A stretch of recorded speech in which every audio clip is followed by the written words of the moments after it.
मैं हूं राकेश सिन्हा और हमारे चैनल पर आपका स्वागत है। आज मैं इंश्योरेंस के प्लान के बारे में बताने जा रहा हूं, जिसमें LIC के जीवन आनंद प्लान के बारे में बताने जा रहा हूं। तो आइए इसके बारे में कुछ देखते हैं, इसके फीचर्स देखते हैं। अब ये क्या है कि जैसे मिनिमम एज इसमें जो रखा गया है वो 18 साल रखा गया है, यानी जो 18 साल का यदि है कोई व्यक्ति वही इस पॉलिसी को ले सकता है, उससे कम एज में कोई पॉलिसी नहीं ले सकता। और जो मैक्सिमम एज होगा वो 50 साल, यानी कि 18 साल से लेके 50 साल तक का बंदा इस पॉलिसी को ले सकता है। ये तो हो गया। दूसरी बात ये टर्म, यानी कि कितने टर्म के लिए लोग पॉलिसी ले सकते हैं। तो पॉलिसी में इसमें 15 साल से लेकर के और मैक्सिमम 35 साल के लिए कोई भी इस पॉलिसी के ले सकता है। यानी कोई व्यक्ति चाहेगा कि 15 साल से कम की पॉलिसी लूँ तो ये पॉलिसी जीवन आनंद नहीं मिलने वाली, या कोई चाहेगा कि 35 साल से ज़्यादा की पॉलिसी लूँ तो ये नहीं मिलने वाली है। अब यहाँ पे देखने की बात ये है कि जो 18 साल का बंदा है वो मैक्सिमम कितने साल की पॉलिसी लेगा, वो 35 साल का लेगा और मिनिमम 15 साल का लेगा। अब मैक्सिमम टर्म इसमें क्या होता है, यानी मैक्सिमम टर्म तो बता दिया हमने। अब इसमें एक चीज जानना जरूरी है कि मैच्योरिटी एज क्या होती है इसकी।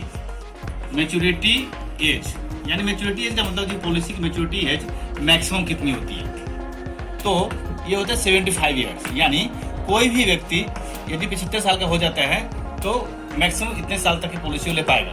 मान लीजिए कोई बंदा 50 साल का है आज और 50 साल का बंदा पॉलिसी लेना चाहता है, तो उसके एज के 75 साल में ये मैच्योरिटी हो जाएगी। इसका मतलब ये हुआ कि इस 50 साल के व्यक्ति को मैक्सिमम 25 साल के लिए पॉलिसी मिलेगी, यानी उसे जो टर्म मिलेगा वो मैक्सिमम टर्म कितने का मिलेगा, 25 साल के लिए ही मिलेगा। और यदि वो चाहे कि हमें 35 साल के लिए टर्म मिल जाए तो नहीं मिल सकता, क्योंकि जब वो 35 साल यदि टर्म लेता है तो उसकी एज हो जाती है 85 ईयर्स, यानी 85 साल, जो कि इस पॉलिसी में मैक्सिमम मैच्योरिटी एज है 75 साल। इसलिए इस व्यक्ति को 35 साल की पॉलिसी न मिलके मैक्सिमम 25 साल के लिए पॉलिसी मिलेगी। ये जानना बहुत जरूरी है यहाँ पे। अब बात करते हैं सम एश्योर्ड की। सम एश्योर्ड का मतलब ये होता है कि पॉलिसी व्यक्ति कितने का ले सकता है, या कम से कम कितने की पॉलिसी को भी इसमें ले सकता है जीवन आनंद पॉलिसी में।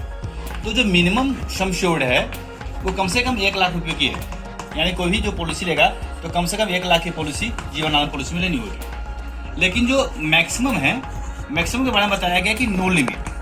नो लिमिट का मतलब कि व्यक्ति के एज के अकॉर्डिंग, व्यक्ति के इनकम के अकॉर्डिंग चाहे तो जितना मर्जी वो पॉलिसी ले सकता है। लेकिन यहाँ पे जो मिनिमम है उसके बाद उसके ऊपर कितने का ले सकता है वो 5,000 रुपये के मल्टीपल में। यानी यहाँ पे ये समझने की जरूरत है कि अगर कोई कहेगा कि 1,02,000 रुपये की पॉलिसी लूँ तो ये पॉसिबल नहीं होगा, उसे कम से कम 1,05,000 की पॉलिसी लेना होगा। इस तरीके से सम एश्योर्ड काउंट होता है। लेकिन एक चीज और यहाँ पे जानना जरूरी है कि यहाँ पे नो लिमिट की बातचीत है। अब यदि कोई राइडर्स लेता है पॉलिसी में, राइडर्स लेता है तो मैक्सिमम 1 करोड़ रुपये, यानी मैक्सिमम 1 करोड़ रुपये की राइडर ही ले सकता है, उससे ज़्यादा का राइडर नहीं ले सकता। अब जानते हैं मैच्योरिटी बेनिफिट के बारे में। तो मैच्योरिटी बेनिफिट इसके अंदर में इस हिसाब से काउंट होगा कि इसमें 2 मैच्योरिटी होती है इस पॉलिसी के अंदर में। एक होती है कि व्यक्ति ने जितने टाइम के लिए टर्म लिया, सपोज कीजिए कि किसी ने पॉलिसी ली और 20 साल की पॉलिसी ली किसी ने, जैसे 20 ईयर्स के टर्म किसी ने लिया, तो जो 20 साल के बाद जो मैच्योरिटी आ जाती है, ये मैच्योरिटी बेनिफिट एक हो गया। तो इसमें 2 मैच्योरिटी का मैंने बताया था मैंने कि इसका मतलब ये हुआ कि एक तो मिल गया यहाँ पे। और जीवन आनंद में क्या है कि जिंदगी के साथ, यानी कि 20वें साल में पॉलिसी अगर टर्म 20 साल का लिया था तो 20वें साल में मैच्योरिटी मिल गई। अब क्या होगा कि इसके बाद भी पॉलिसी चलती रहती है होल लाइफ के लिए। अब क्या होगा कि इसके बाद कोई प्रीमियम तो देना नहीं होता है। जिसे मान लो कि 20 साल का टर्म लिया था, उसके बाद कोई प्रीमियम नहीं देना है और जिंदगी भर पॉलिसी चलती रहेगी, यानी होल लाइफ पॉलिसी चलती रहेगी। और जब इंसान की डेथ होगी तो वहाँ भी एक डेथ पे क्या होगा, डेथ बेनिफिट मैच्योरिटी मिलेगा। तो जितनी की पॉलिसी होगी, यानी कि मान लो कि कुछ भी हो सकता है, या 5 लाख, 10 लाख, 20 लाख, 25 लाख, जितनी की पॉलिसी होगी उसके साथ अपना मैच्योरिटी सारा पैसा मिल जाएगा और बाद में उतने सम एश्योर्ड का डेथ बेनिफिट भी मिल जाएगा। एक एग्जांपल लेते हैं, मान लो कि यहाँ पे किसी ने 20 लाख की पॉलिसी ली, तो 20 लाख की पॉलिसी ली तो मैच्योरिटी टाइम में क्या मिल जाएगा, 20 लाख रुपये मिल जाएगा, प्लस उसका जो एक वेस्टेड बोनस होता है वो मिल जाता है, प्लस फाइनल एडिशनल बोनस होता है वो मिल जाता है। सब मिला करके जितना भी टोटल होता है मैच्योरिटी मिल जाएगा। फिर बिना कोई प्रीमियम दिए होल लाइफ पॉलिसी चलती रहेगी, और जब डेथ होएगी तो ये 20 लाख रुपये और उसे मिल जाएगा। ये एग्जाम्पल था कि 20 लाख का 50 लाख भी हो सकता है, 1 करोड़ भी हो सकता है, 5 लाख, 10 लाख, 1 लाख, कुछ भी हो सकता है पॉलिसी के अंदर में। तो यहाँ पे मैंने बताया था मैच्योरिटी बेनिफिट के बारे में। अब यहाँ पे एक चीज और इसके बाद हमें जानना जरूरी है कि डेथ बेनिफिट क्या होता है। डेथ बेनिफिट, अब डेथ की बात आती है तो डेथ एक दो तरीके से इसमें होगी। एक तो जो टर्म दिया गया पॉलिसी का बिफोर टर्म यानी कि जितने साल की पॉलिसी लिया था उससे पहले यदि डेथ हो जाती है तो उसे क्या मिलेगा। तो डेथ बेनिफिट में दो तरीके होता है। एक तो व्यक्ति ने जितने साल का टर्म की पॉलिसी ली उससे पहले डेथ हो सकती है, और दूसरा उसमें क्या होता है कि आफ्टर टर्म का मतलब क्या होगा। आफ्टर टर्म का मतलब होता है कि सपोज जैसे मैंने बताया था अभी यहाँ पे कि 20 साल की पॉलिसी लिया तो उस टर्म के बाद जब डेथ होएगी तो आफ्टर टर्म डेथ की बात होती है। तो सिंपल सी बात है कि यदि टर्म से पहले डेथ हो जाती है उस केस में व्यक्ति को एक डेथ सम श्योर्ड का पैसा मिलता है, प्लस बोनस मिल जाता है, प्लस फाइनल एडिशनल बोनस मिल जाता है। यदि टर्म के बाद डेथ होती है, आफ्टर टर्म यदि डेथ होती है तो उसमें जितनी की पॉलिसी थी, जितने का सम श्योर्ड था वो पेबल होता है, यानी कि जितने की सम श्योर्ड था वो पेबल होता है। ये मैच्योरिटी बेनिफिट और डेथ बेनिफिट के बारे में मैंने आपको बताया। अब जानते हैं इसमें पॉलिसी रिवाइव करने का। तो पॉलिसी रिवाइवल के अंदर में क्या होता है कि पॉलिसी रिवाइवल का मतलब होता है कि जैसे पॉलिसी बंद हो गई है उसको दोबारा उससे पॉलिसी को चालू करवाना हो तो क्या होगा। तो इस पॉलिसी के अंदर में ये बताया गया है कि जो फर्स्ट अनपेड प्रीमियम होगा उससे 5 साल तक, यानी 5 साल के अंदर, यानी कि विदिन 5 ईयर्स, 5 साल के अंदर किसी भी डेट को हम पॉलिसी को दोबारा रिवाइव कर सकते हैं। 5 साल के अंदर, 5 साल बहुत टाइम हो गया। और देखिए जैसे कि मान लो कि फर्स्ट अनपेड प्रीमियम हो गया, मान लो किसी ने पॉलिसी में लास्ट टाइम उसने 20 मार्च, एग्जांपल दे रहा हूँ, 20 मार्च 2020 को पॉलिसी का प्रीमियम जमा किया था, फर्स्ट अनपेड प्रीमियम है, और उसके बाद जमा नहीं किया तो आगे 19 मार्च 2025 यहाँ तक, इस डेट तक पॉलिसी को दोबारा रिवाइव कर सकता है। यानी कि इस बीच के अंदर में किसी टाइम हम पॉलिसी को रिवाइव कर सकते हैं, पॉलिसी को दोबारा हम चालू करवा सकते हैं। अब इसमें जो लोन की बात आती है कि कई व्यक्ति चाहते हैं कि चलो लोन इसमें ले सकते हैं कि नहीं, तो इस पॉलिसी के अंदर में 2 साल के बाद, यानी जो लोन अवेलेबल होगा वो 2 साल के बाद हम उसके अंदर में हम लोन ले सकते हैं। और एक चीज़ और यहाँ जानना जरूरी है कि एक सरेंडर वैल्यू होता है, तो हम सरेंडर भी पॉलिसी में हम कर सकते हैं, उसमें कोई दिक्कत नहीं है, लेकिन ये 2 साल के बाद कर सकते हैं। पहले नॉर्मली ये चीज़ 3 साल के लिए होता था, बट LIC ने अब इसी को चेंज करके 2 साल कर दिया है। लोन भी अवेलेबल 2 साल के बाद हो जाएगा, और यदि सरेंडर पॉलिसी करना चाहे तो सरेंडर भी 2 साल में हो जाएगा। इसके बाद एक चीज़ होता है इसके अंदर में मोड ऑफ पेमेंट। वो मोड ऑफ पेमेंट का मतलब क्या होता है, यानी हम पॉलिसी में, इस पॉलिसी को हम किस तरीके से पेमेंट कर सकते हैं। तो इसमें कोई नहीं, इसमें हम मंथली भी पेमेंट कर सकते हैं, और मंथली मेनली एक मैच होता है, उसके फॉर्म फिलअप करके डायरेक्ट अकाउंट से हम हटवा सकते हैं, मंथली मैच होता है। उसके बाद क्वार्टरली होता है। क्वार्टरली का मतलब होता है जैसे कि तिमाही अगर कोई देना चाहे तो तिमाही प्रीमियम भी दे सकता है, और उसके बाद होता है हाफ ईयरली, 6 माही किस्तें भी भर सकता है, और एक होता है ईयरली यानी वार्षिक। यानी 4 तरीके से पेमेंट कर सकता है। ईयरली कर सकता है, साल में एक बार कर सकता है, हाफ ईयरली 6 महीने में एक बार, क्वार्टरली और मंथली भी। मंथली 2 तरीके से होता है। एक तो होता है कि एस का मतलब क्या होता है, salary saving scheme. Salary saving scheme का मतलब होता है कि जब भी कोई चाहे तो कोई सैलरी से अपना पॉलिसी करवा सकता है। और एक दूसरा होता है कि डायरेक्ट अगर कोई व्यक्ति चाहता है कि अपने अकाउंट से काटना, तो उसमें नेक्स्ट फॉर्म भर के भी अकाउंट से काट सकता है। अब यहाँ पर बात आती है कि मोड ऑफ पेमेंट के अंदर में कुछ रिबेट सिस्टम भी है, कुछ रिबेट भी मिल जाता है इसके अंदर में। मान लो कि किसी ने ईयरली पॉलिसी में प्रीमियम दे रहा है, साल में एक ही बार प्रीमियम भर रहा है, उसे 2% का रिबेट मिल जाता है, यानी कि 2% कम देना होता है। और यदि 6 माही उसने प्रीमियम दिया है, 6 माही प्रीमियम कर रहा है, तो उसे 1% का रिबेट मिल जाता है। तो ये भी ध्यान देना चाहिए कि कोशिश करना चाहिए कि अर्ली पॉलिसी लें ताकि उसमें 2% का हमें रिबेट मिल जाए। अब इसमें जो ग्रेस पीरियड है, अब ग्रेस पीरियड के बारे में बता रहा हूँ। ग्रेस पीरियड वैसे होता क्या है? ग्रेस पीरियड के बारे में कुछ संक्षिप्त जानकारी दे रहा हूँ आपको। ग्रेस पीरियड मेनली होता है कि जैसे कोई पॉलिसी को लेता है और उसके बाद कुछ टाइम तक ग्रेस मिल जाता है इस चीज़ के लिए कि पॉलिसी में पैसा जमा नहीं भी है और उस बीच में किसी मिस हैपनिंग हो जाती है, तभी पॉलिसी की सारी चीज़ें जो बेनिफिट्स हैं वो पॉलिसी में मिल जाता है। जैसे कि मान लो कि किसी ने यदि मंथली पॉलिसी जमा कर रहा है उसके लिए मैक्सिमम 15 दिनों का ग्रेस पीरियड होता है। कितने दिनों का? 15 दिनों का ग्रेस पीरियड होता है।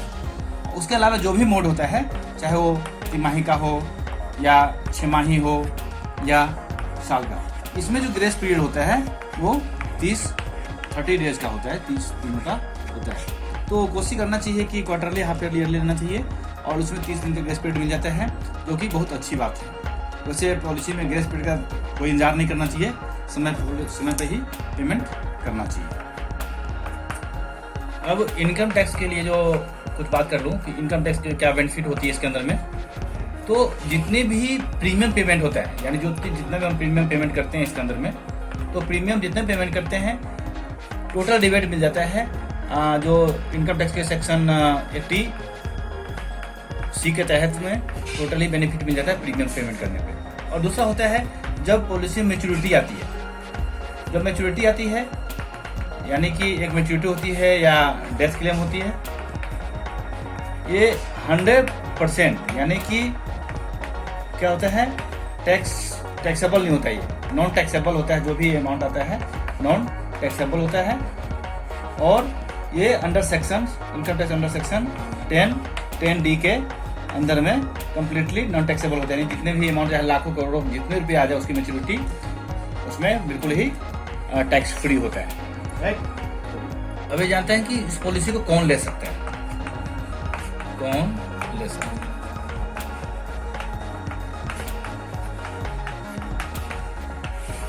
इसे कोई भी ले सकता है, मेल फीमेल। कितने एज में ले सकता है वो बताया है आपको, मैंने पहले बता दिया है कि एज मिनिमम एंड मैक्सिमम क्या होगा। अब मेल फीमेल के बारे में बातचीत है तो एक बार ध्यान देने की जरूरत है कि फीमेल के अंदर में जो प्रेग्नेंट लेडीज होती हैं उनके लिए अलाउड नहीं होता। बट इसमें एक कंडीशन है कि जो कैटेगरी एक फीमेल होती है, कैटेगरी एक फीमेल क्या होते हैं, मेनली इसमें ये होता है कि जो कम से कम ग्रेजुएट होती है और प्लस में अपना जो इनकम होता है वो बिल्कुल ही स्टेबल होता है और जैसे गवर्नमेंट जॉब में है कहीं पे है, तो अगर वो प्रेग्नेंट है और 24 वीक्स की भी प्रेगनेंसी है तभी उसे ये पॉलिसी मिल जाता है।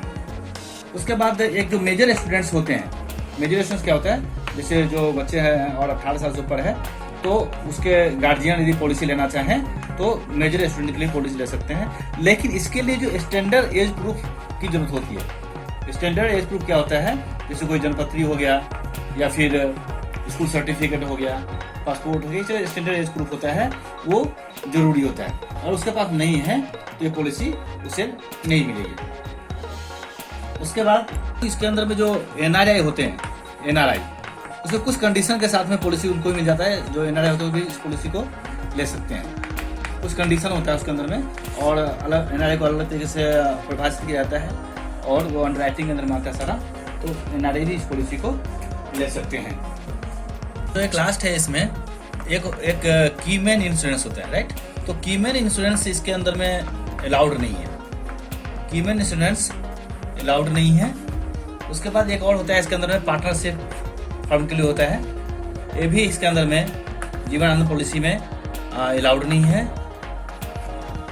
उसके बाद एक होता है एम्प्लॉय एंड एम्प्लॉयर स्कीम होता है, एम्प्लॉय एंड एम्प्लॉयर स्कीम, ये इसके अंदर में अलाउड है। अब जानते हैं इस पॉलिसी में किस तरीके राइडर्स अवेलेबल हैं। जो राइडर्स की बातचीत मैंने बताया था तो उसी के लिए मैं बता रहा हूँ। जो राइडर्स अवेलेबल हैं उसमें पहला एक्सीडेंटल डेथ बेनिफिट राइडर होता है। यानी एक्सीडेंटल डेथ बेनिफिट का मतलब हुआ एक्सीडेंटल डेथ राइडर। ये क्या है, मेनली जैसे किसी ने पॉलिसी ली और उसके साथ में एक्सीडेंटल डेथ राइडर ले रखा है और जितना के भी सम इंश्योर्ड का ले रखा है। सपोज किसी ने 5 लाख की पॉलिसी लिया हुआ है और उसके साथ में उसने एक 5 लाख रुपए का एक एक्सीडेंटल राइडर भी ले लिया हुआ है, ठीक है, एक्सीडेंटल डेथ राइडर ले लिया हुआ है।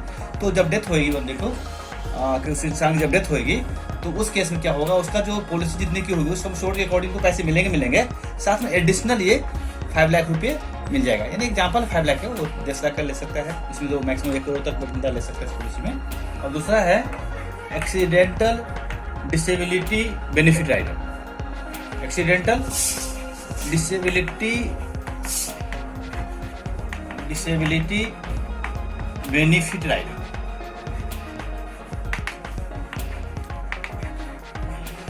इसमें क्या होता है, मान लीजिए कि किसी का एक्सीडेंट हुआ और इंसान की डेथ नहीं होती है, और उस केस में क्या होता है कि बंदा डिसेबल हो जाता है, यानी और वो भी क्या होता है कि एक्सीडेंट होने के 180 दिनों के अंदर अगर ये चीज़ डॉक्टर्स कह देते हैं कि परमानेंट डिसेबल हो गया है, उस केस में क्या होगा, उस केस में एक तो ये होता है कि प्रीमियम आगे का वेव हो जाता है, सारा प्रीमियम कुछ नहीं देना होता है। साथ में जो एक्सीडेंटल जो राइडर ले रखा है एक्सीडेंटल डिसेबिलिटी बेनिफिट का, वो सम इंश्योर्ड का पूरा पैसा 10 ईयर्स के इक्वल 10 साल की, सपोज कि मान लीजिए एग्जांपल दे रहा हूँ कि मान लो किसी ने 10 लाख का ये एक्सीडेंटल डिसेबिलिटी राइडर लिया, तो हर एक साल 1-1 लाख रुपए 10 साल तक कंटिन्यू उसे मिलता रहेगा, 10 ईयर्स तक मिलता रहेगा। और तीसरा है critical illness rider, critical illness यानी किसी का कोई भी कुछ भी जो क्रिटिकल में आता है, बहुत सारी बीमारियां होती है क्रिटिकल में, जैसे किसी का हार्ट की प्रॉब्लम हो जाना, किसी का कुछ ऐसी बीमारियां हो जाना जहाँ पर प्रॉब्लम आती है, तो जैसे किडनी प्रॉब्लम आ जाती है, किडनी फेल हो जाता है, कुछ ऐसी कैंसर हो जाता है, उस केस में भी क्या होता है कि आगे का कोई प्रीमियम देना रुक जाता है और सारे बेनिफिट उसमें मिलता है। एक होता है टर्म राइडर।